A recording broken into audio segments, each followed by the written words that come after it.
We are at the Sedlec Ossuary in Kutná Hora, Czech Republic, and this is one of the most unusual chapels in the world. Beneath a small Gothic church, this bone chapel holds the remains of 40,000 to 70,000 people, arranged in intricate decorations, including a chandelier made from every bone in the human body.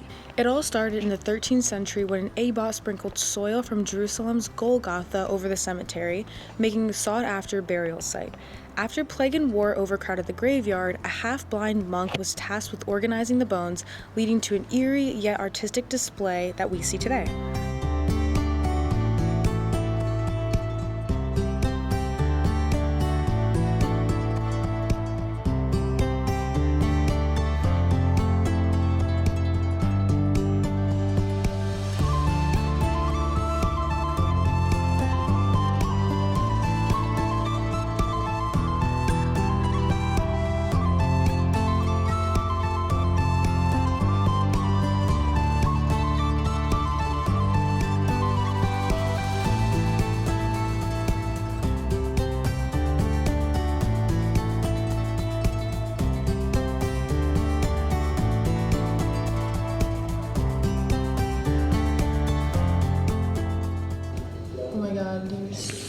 Yeah, as you can see down there, there was, a group of maybe even 100 kids, and they were all just drawing or sketching the different skeletal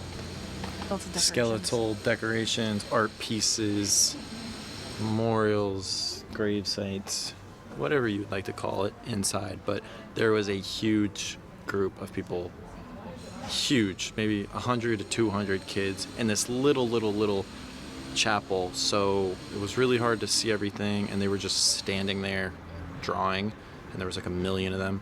So it was not really the best experience. It is a really small place, but we also have access to another cathedral. So we're gonna head there now, also explore a little bit of the town. Still really good weather, but a very small chapel, but super cool and interesting. It was just a little annoying with how many people were in there. It is a Friday, so I'm guessing it was just some type of school trip. Yeah.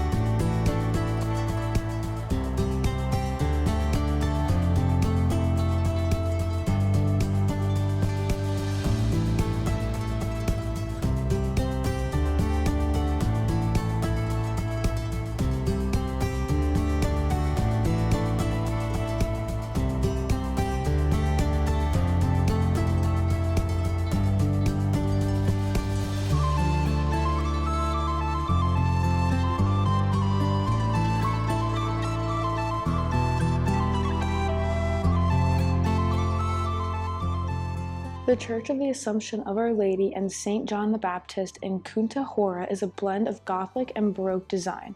Originally built in the 13th century, it was later redesigned with soaring vaults and curved lines that make it feel almost weightless. Its pale yellow walls and airy interior contrast sharply with the eerie history beneath it. A long sealed ossuary filled with the bones of monks and townspeople rediscovered in the early 2000s. One thing I've always wondered is why stepping into a stone cathedral like this one is always so cold. No matter what the temperature is outside and how warm it is outside, it's always so cold in these old cathedrals and just medieval stone buildings. So the stone buildings specifically trap moisture, making the air feel really damp and adding to the bone-chilling effect. That's great for preserving old frescoes, relics, and the bones that we just saw in the chapel we were just at, but not so great if you're trying to stay warm. Wooden buildings, however, don't have the same icy chill as stone ones though, because wood is a natural insulator. It retains and distributes heat so much better, so medieval homes and chapels would warm up faster from fires, body heat, and sunlight. Another good explanation for this is just how high the ceilings are.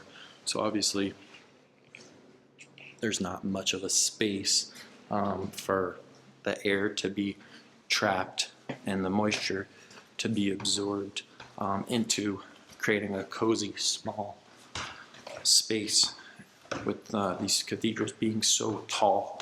But this one specifically is so cool because it's almost like a beach house cathedral. I love the pale yellow. It gives a great, again, light, airy vibe, and it just brings you back to like happy summer beach memories.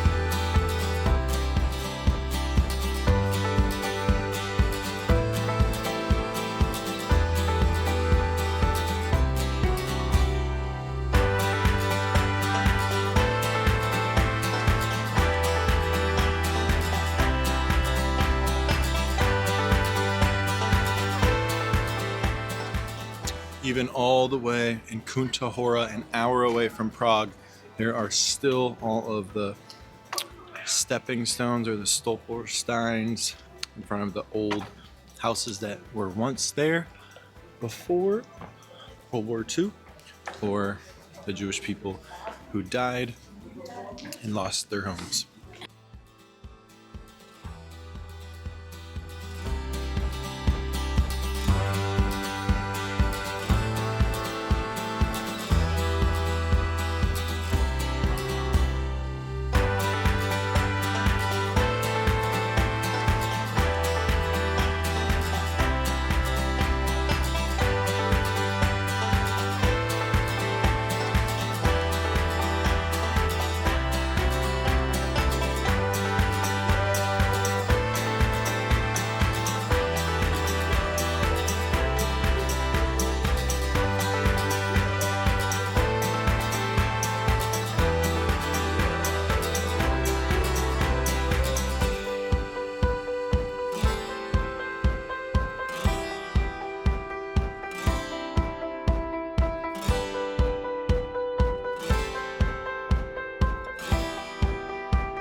What I'm standing in right now is known as St. Barbara's Church in Kutná Hora, and it is one of the most breathtaking Gothic cathedrals in the Czech Republic.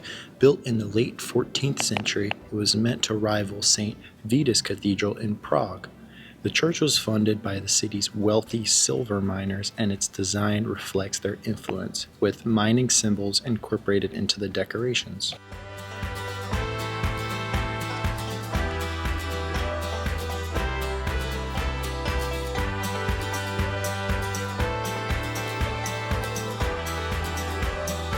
What makes St. Barbara's stand out is its unique tent-like roof, supported by flying buttresses, giving it a striking silhouette. Inside, the blend of Gothic and Baroque elements showcases centuries of additions and restorations.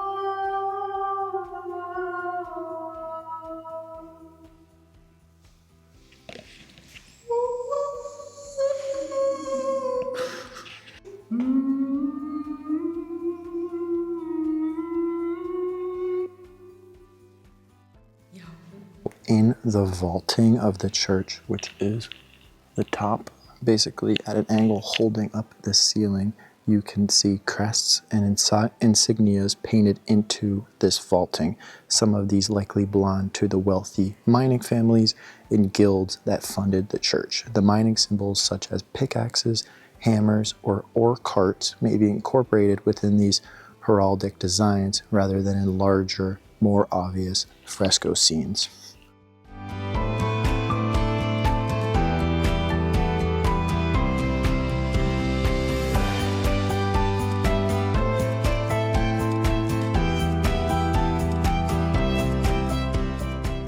We are now outside of the church right now and at this beautiful overlook of the landscape where the miners once worked, shaping the city's history and wealth. That carving in the rock behind me is a relief of Bedřich Smetana, one of the most famous Czech composers.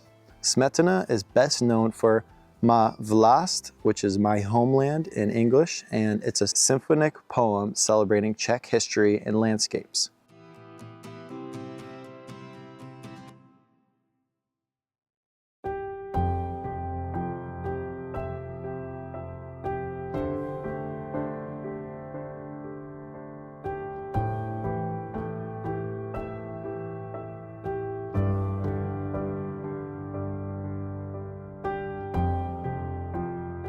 St. Barbara's Church took over 500 years to complete, and it started in 1388 and finally finished in 1905.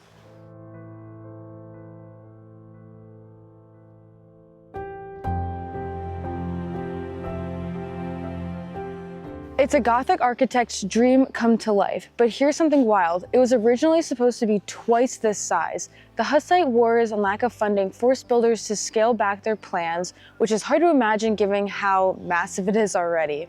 Another cool fact, some of the stained glass windows aren't medieval at all. They were actually added in the 20th century, blending centuries of history into one space. If you can look closely at the gargoyles, they aren't just for decoration. They serve as rain spouts, shooting away water from the walls to prevent damage. So the next time it rains, this Gothic beauty spits water at anyone standing too close.